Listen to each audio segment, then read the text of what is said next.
She clinked her champagne flute 3 times and tapped her stiletto heel against the polished floor like she was summoning a damn audience. Everyone turned toward the makeshift stage, the edge of a rented bar lounge inside a converted tech museum, where Claire, my ex-wife, smiled with the kind of confidence only people in tailored navy blazers and freshly bleached teeth could afford.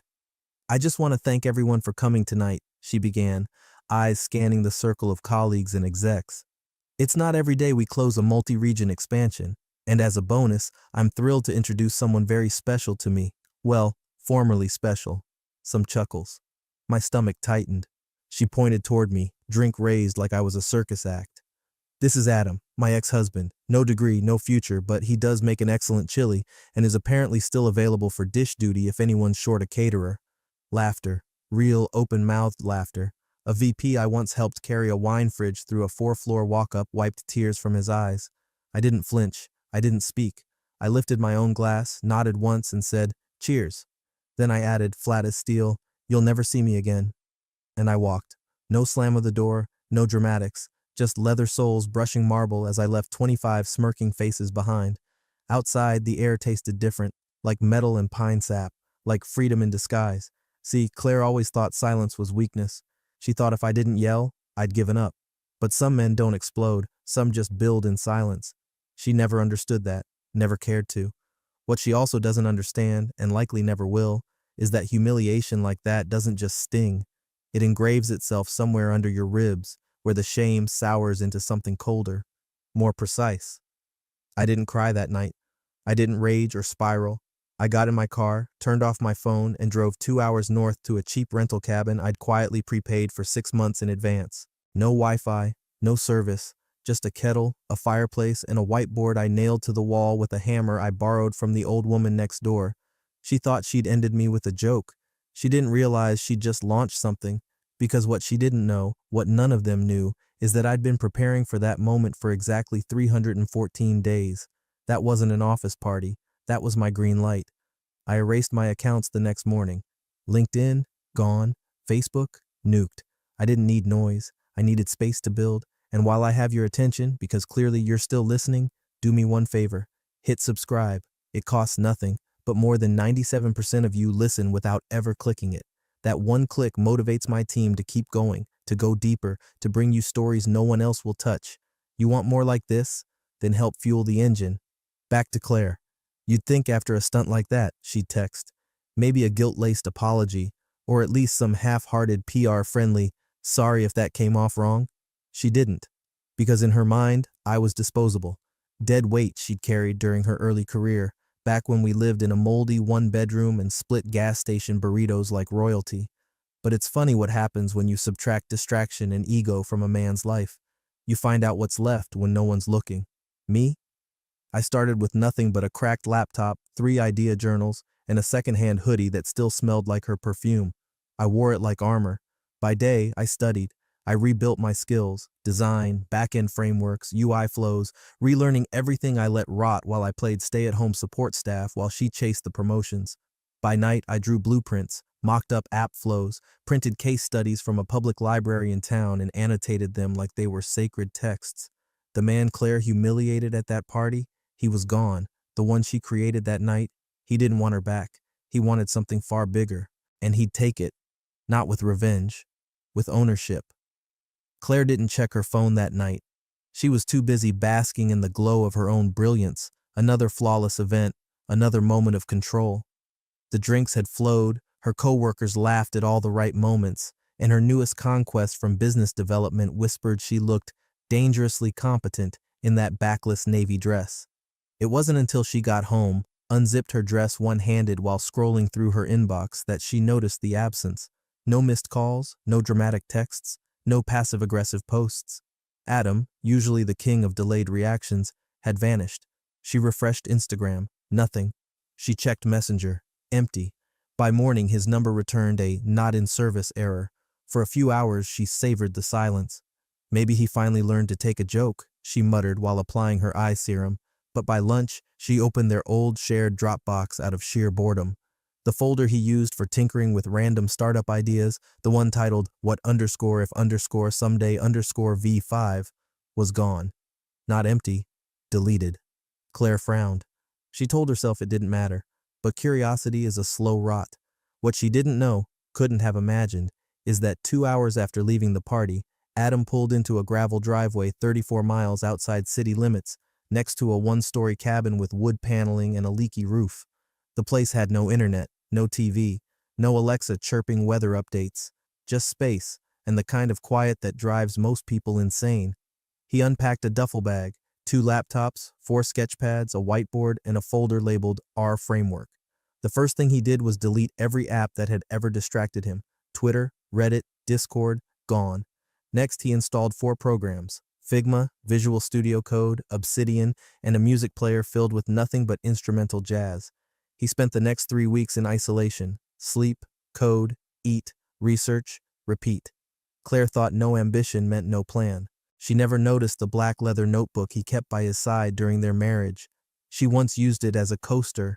In that cabin, he opened it. Each page held diagrams of workflows, interface ideas, and something titled Streamline Gate Logic. He wasn't starting from scratch. He was refining what he'd been quietly designing since before she made her first $100K.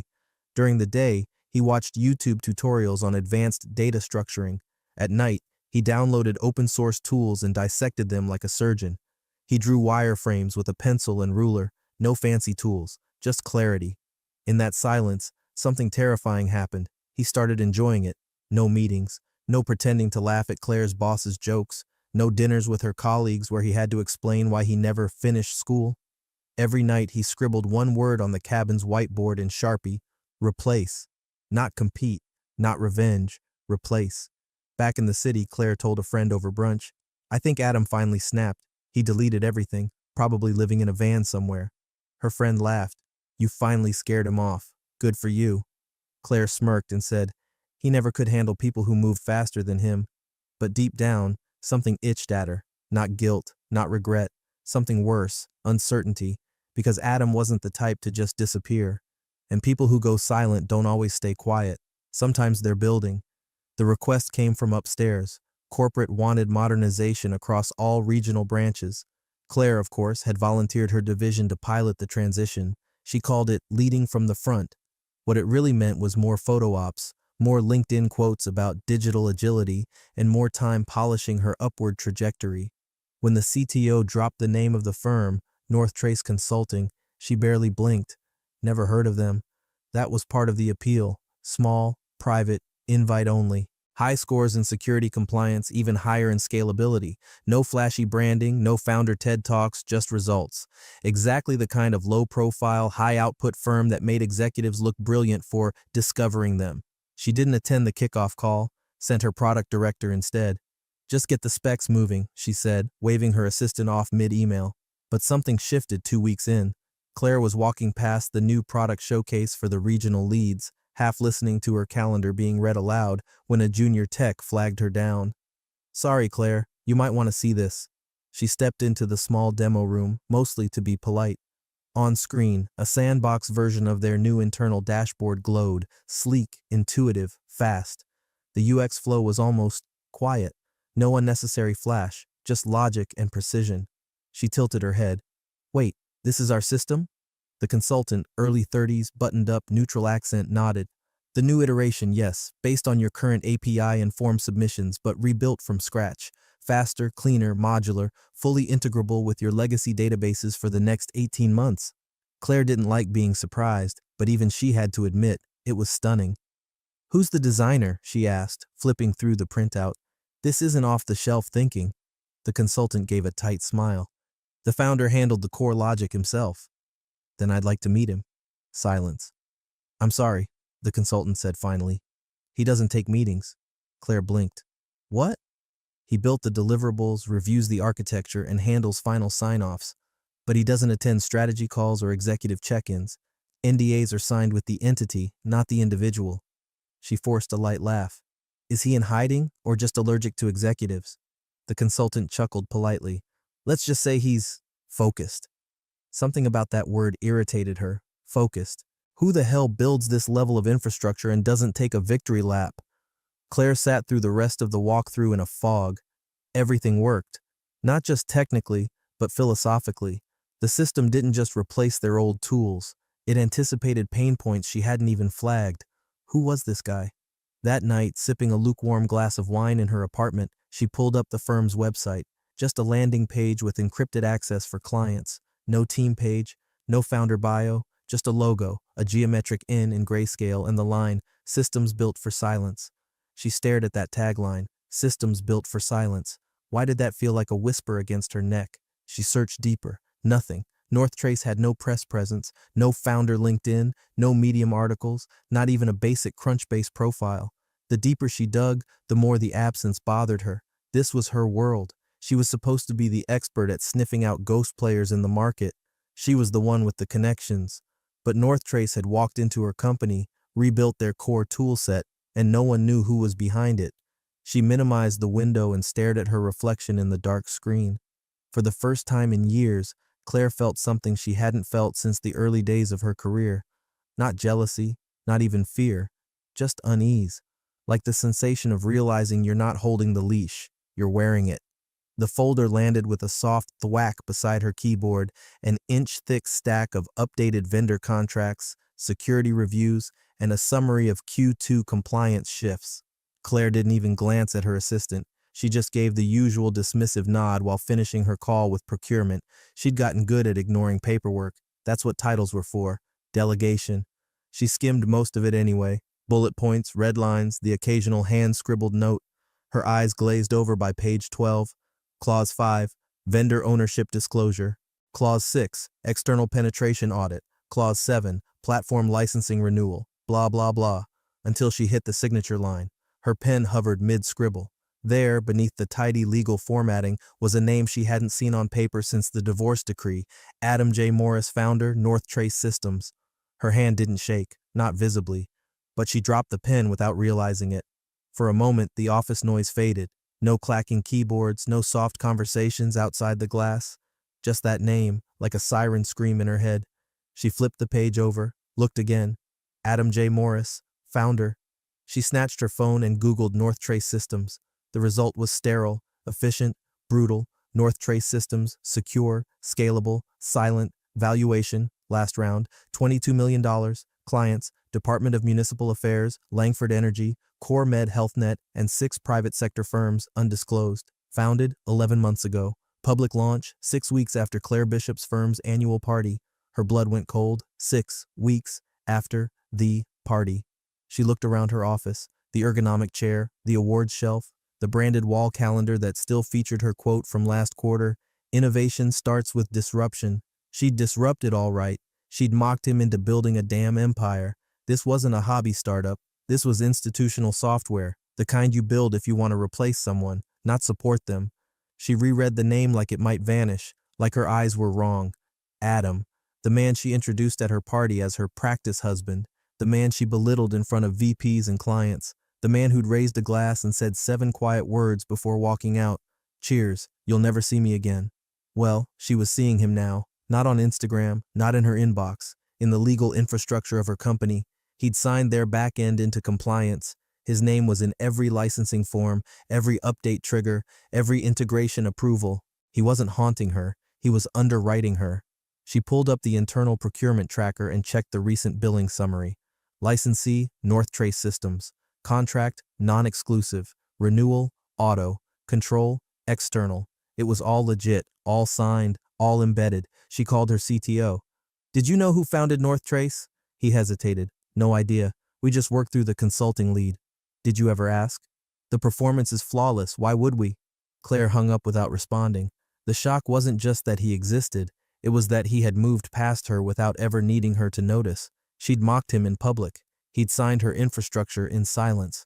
She reached for her wine bottle, realized it was empty, then stared out the window. The city skyline, so often a symbol of her rise, now looked fragile.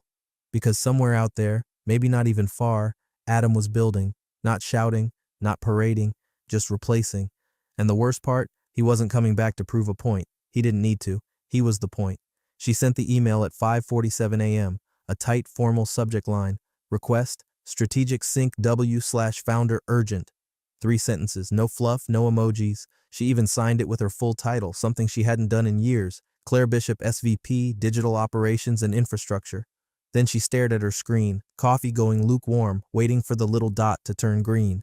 By 8:13 a.m., she got a reply from founder at northtrace.systems. Subject, Strategic Sync. Claire, I don't attend status calls. My team handles deliverables. You'll find them sufficient. Best, A. Morris. No greeting, no warmth, no hope you're well, just protocol. It hit harder than if he'd called her a snake, or a parasite, or whatever term he'd probably earned the right to use by now. She read it 3 times. The punctuation didn't even waver. Every sentence bled professionalism so clean it felt clinical.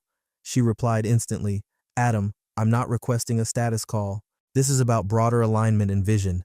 We need to ensure long-term interoperability between our platforms. Let's connect. 20 minutes. Off record. Nothing. No bounce back. No follow-up. Just silence. Claire sat in that stillness longer than she meant to. Her assistant eventually buzzed in. The regional leads are on the line. She waved it off. Tell them I'll join late. The day passed. The next. Still no reply. But the sprint didn't suffer. In fact, the next rollout was delivered early. Bug-free. Optimized. One of her engineers wrote in the internal Slack, Northtrace's tool feels like it knows what I need before I do. Another replied, Can we just outsource the whole roadmap to them? Claire deleted the thread without commenting. At the next leadership check-in, the CTO presented the integration report like a man revealing a buried treasure. Look at this. Downtime cut by 86%, data redundancies removed, CPU loads halved, and their failover protocols? Honestly, it's like working with the NSA but less paranoid. Good, Claire muttered. But we still don't know where it's going. Where what's going? He asked. She didn't answer, because what she wanted to say was, I don't know what he's building next, or if we're just the warm-up. Instead, she stared at the last line of his email again. You'll find them sufficient. She'd underestimated the weight of that phrase. Not hostile, not dismissive, just final. He wasn't dodging her. He'd simply removed her from the list of people who mattered. She used to be the one who called the shots. People bent for her calendar.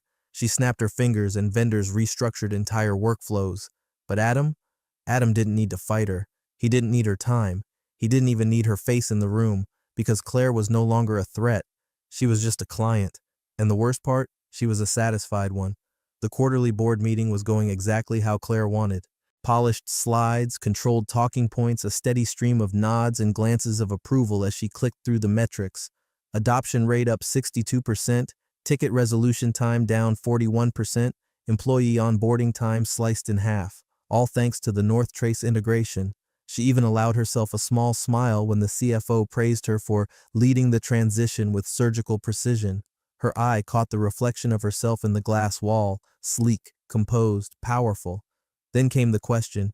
It floated in with a casual tone from a director who rarely spoke unless it involved asset consolidation or antitrust thresholds. So, Claire, just to clarify, can Northtrace license this platform to our competitors? The room stilled. Claire's smile froze mid-expression. What do you mean exactly? The director leaned back.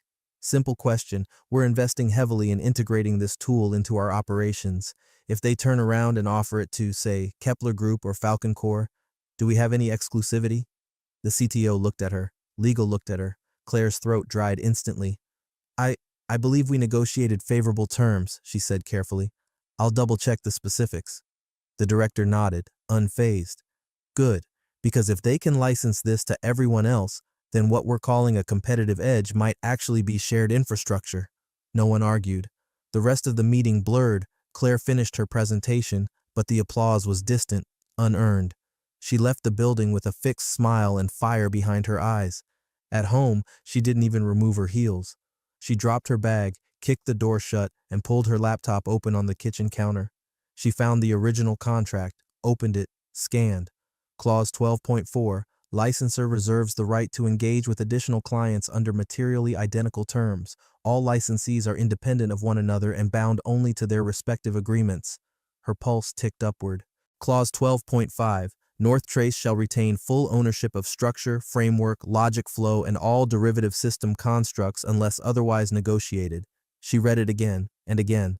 It wasn't just non-exclusive, it was strategically open. He could walk into any competitor's office tomorrow, hand them the same system, and they'd have the same upgrade within weeks. No changes needed, no rework, just a silent handoff, and her edge would dissolve overnight. Her heart thudded, not in fear, in pure, undiluted panic, because Adam hadn't just built a better tool, he'd built it to be portable. Her edge wasn't an edge, it was scaffolding, temporary, borrowed, and if he ever signed with Falcon Core or Kepler or any of the 5 companies gunning for their next quarter positioning, she'd be obsolete, overnight. She closed her laptop and stood still in the dark kitchen, staring at nothing. This wasn't a software vendor. This was a systems architect, and he hadn't walked away from her life. He'd erased her from his, not by shouting, not by revenge, by designing her out of relevance, one clause at a time. It started small, so small Claire almost convinced herself it wasn't happening. A junior account manager, fresh out of business school, still too green to wear anything but nervous smiles, approached her after a cross-department meeting. "Hey, just a heads up," he said. "I looped in Northtrace directly on the reporting delay from Ops. Their support guy, Wes, said he could reroute the query queue." Claire blinked. "You went to them before me?" He flushed. "Sorry, I just figured since it's their platform now." She cut him off with a tight-lipped nod. "Got it, thanks." It was the second time that week. By Friday, it was happening daily. Staff didn't come to her anymore with workflow issues or integration bugs. They messaged Northtrace directly. Their support wasn't just helpful, it was fast. Replies within minutes, fixes within hours. And it wasn't just the tech team. She caught HR using the Northtrace dashboard during a compensation review. When she asked why, the director shrugged. "It's got real-time productivity tags now, easier to cross-reference." Claire leaned over her desk later and saw her assistant, Maya, tabbing between 2 dashboards. The legacy platform was frozen mid-load. The Northtrace system was running flawlessly, already populating upcoming task flows. Claire stepped into the room. Maya didn't even flinch. "Oh hey, just updating the partner onboarding status. The old tracker kept crashing." Claire didn't answer. She just walked back into her office and closed the door. Her chair didn't feel as comfortable anymore. The corner office, once a symbol of her ascent, now felt like a viewing box. She was watching her influence bleed out, slow, quiet, clinical. Northtrace wasn't just solving problems, it was replacing touch points. Claire used to be the authority. Every major platform change, every operational shift, every metrics review went through her. Now she was the person CC'd after things were already fixed. She opened the internal messaging logs, an executive privilege, and searched for Northtrace. Too many hits to count. Worse, in conversation after conversation, her name was absent. Her team had rerouted their instincts. She used to be the system. Now she was a checkpoint, a name on a memo, a layer people avoided. The illusion of control is easy to maintain until something faster, smarter, and less emotional replaces you. And the most unbearable part? They weren't sabotaging her. They weren't even noticing. They were moving on, without drama, without protest, just efficiency. Claire stayed late that night, not to work. There was nothing left for her to touch. She sat at her desk, lights off, watching the Northtrace dashboard update in real time. The system didn't need her, and neither did her people. The boardroom was unusually full for a Q3 sync, suits from HQ, a few new investor reps Claire didn't recognize. The kind of crowd that meant something big was being floated, and someone was about to be either praised or quietly escorted out the side door. She came in confident, hair sharp, slides rehearsed. This was her territory, results, metrics, growth. And this time, she had numbers. Northtrace's integration had slashed inefficiencies, improved client retention, and earned the company a glowing mention in TechLedger Weekly for Best Operational Rebound. Claire opened the meeting with a smile and a one-liner she'd written on the cab ride over. "Sometimes to move forward you need to let the old tools rust." Polite chuckles. She clicked to the first slide. Charts, timelines, improvement deltas. Investors nodded. The VP of Strategy leaned back and said, "Claire, this is impressive work. Northtrace has been a game changer." Another board member, a graying man with a voice like sandpaper, added, "We're seeing 3x throughput in service delivery, and clients are noticing." She nodded, soaking in the praise. Then it happened. A junior director raised a hand, a new face probably brought in from the last funding round. "Have we considered acquiring Northtrace directly?" Claire's fingers slipped slightly on the clicker. "I'm sorry," she said, forcing a polite smile. He repeated it, calm, direct. "Why don't we just acquire them?" Claire laughed lightly, eyes scanning for backup. "Northtrace is an independent firm. Their structure isn't exactly designed for acquisition." The strategy VP cut in. "We tried, actually, twice. Quiet offers through legal. Both declined. Claire blinked. You tried? Without? A third voice chimed in, the CFO. Adam Morris doesn't want to sell. He said, and I quote, my value isn't in merging, it's in replacing what no longer works. The room shifted. Claire choked a little on her water but masked it with a cough. The name hadn't been spoken in this room until now. Not Northtrace. Adam. Her Adam. Their ghost founder had a face now, and worse, a reputation. The CFO continued. Frankly, his refusal increased our confidence. Shows long-term vision, control. The board likes founders who don't panic when money's on the table. One of the older board members leaned forward, fingers steepled. He's more influential than our CTO right now. Maybe more than you, Claire. Silence fell like ice in a glass. Claire smiled mechanically. Well, let's remember, this transformation didn't just happen. It was shepherded, guided, integrated through my team's roadmap. Someone muttered, yeah, but it runs itself now, doesn't it? A chuckle in the back. That's when she felt it, the quiet unraveling. She had built the scaffolding for this stage, and now they were admiring the structure and wondering why the scaffolding was still here. Her job, the role she'd fought for, clawed toward, bled ego to maintain, was now tethered to a system designed by a man she'd once humiliated over free wine and shrimp skewers. She stared at the conference speakerphone in the middle of the table. If Adam had been on the call, she wondered, would he have said anything? No, he wouldn't have needed to, because in that room, packed with power, budgets, equity, his silence was power. Claire sat straighter, fighting to keep her face neutral, but inside the realization clawed through her spine. She was no longer presenting outcomes. She was the outcome, and the man they couldn't hire was the one now holding her future in the palm of his hand, closed. The message was short, no signature, no subject line. Let's meet, privately, no staff, no board, just us. She stared at the blinking cursor for nearly 5 minutes before hitting send. 20 minutes later, the reply came, 1 hour, 12th and Hawthorne, Suite 4B. She didn't ask how he knew she'd be available. The building was anonymous, brick exterior, blacked out windows, unbranded keypad on the door, the kind of place executives rented when they didn't want headlines or anyone seeing who walked out disappointed. He was already there when she arrived. No security, no laptop, just Adam, seated calmly at a rectangular table with a single notepad and a bottle of water he'd brought himself. No handshake, no pleasantries, just a nod as she took the seat across from him. Thank you, Claire started, hands folded so tightly her knuckles whitened. I know you don't take meetings. He waited. She exhaled. You built something remarkable. I won't pretend otherwise. Northtrace has outpaced our internal capacity threefold, and frankly, your vision is cleaner than anything I've seen in 15 years. Still no response. She leaned in, dropped the polished voice. Let me be clear. We need you. Not just the system. You. The thinking, the speed, the direction. Finally a flicker. His eyes narrowed, amused maybe, or just listening. I'm prepared to offer you a leadership role, she continued. Chief Innovation Officer, full autonomy, executive suite, budget discretion, no oversight. Silence. She kept going. You could shape the next generation of infrastructure from the inside, build the future with a team already bought in, no more solo flights, no more fighting the tide, you could fix everything we can't. He smiled. It wasn't warm, it wasn't cruel, it was clinical, clean, the smile of someone who already knew how this conversation would end. I built Northtrace, he said slowly, because I couldn't fit into companies like yours. Claire's throat tightened. She forced a chuckle. You didn't fit because you never tried. He ignored it.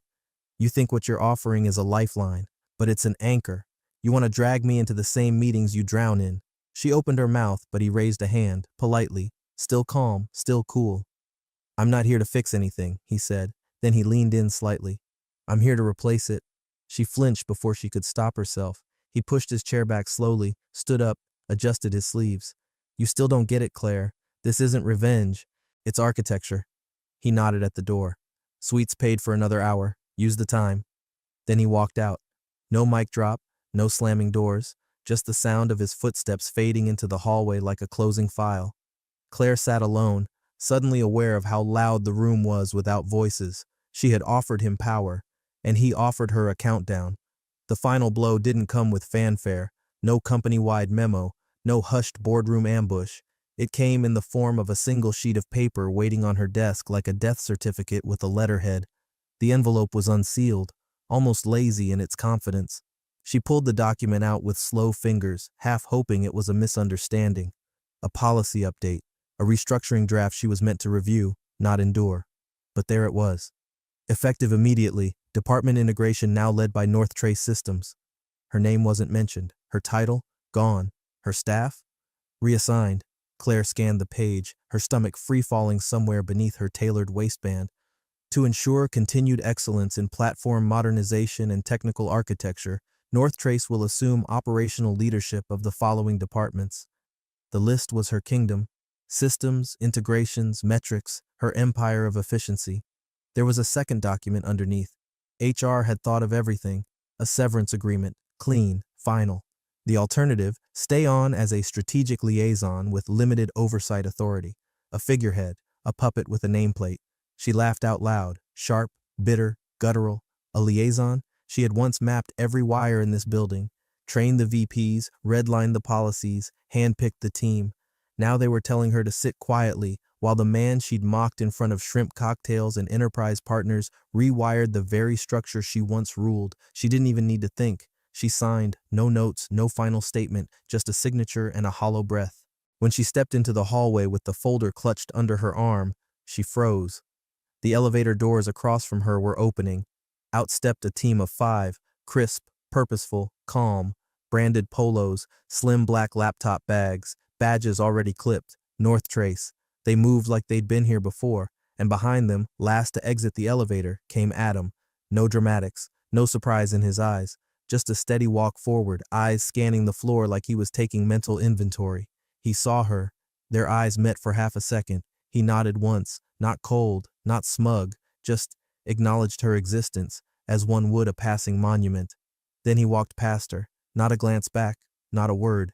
He didn't need to say anything, because the silence was louder now than her voice had ever been.